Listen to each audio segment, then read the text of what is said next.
দেখো বন্ধুরা, আমি একটা মন্ত্র থেকে আমি একটা জিনিস কিনেছি, সেটাই এখন ওপেনিং করছি।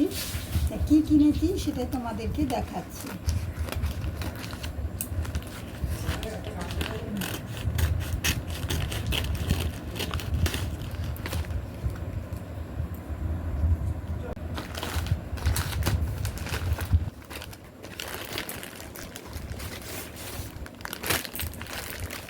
দেখো, শাড়ি কিনেছি,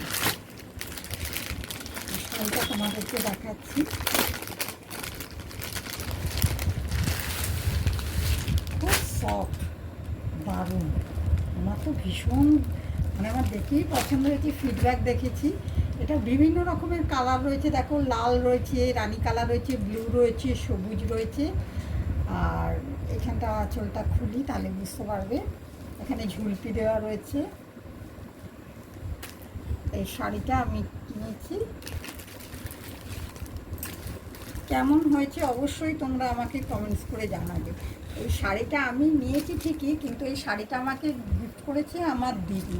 ও পুজোতে আমাকে শাড়ি কিনতে টাকা দিয়েছিল, তা আমি সেটা কিনে নিয়েছি। কেন, ও তো এখন শরীর খারাপ, তোমরা জানোই, ও তো বেরোতে পারছি না, তাই জন্যে ও কিনতে পারেনি। আমাকে টাকা পাঠিয়েছিল, আমি আমার টাকা, ওর টাকা দিয়ে এই শাড়িটা কিনেছি।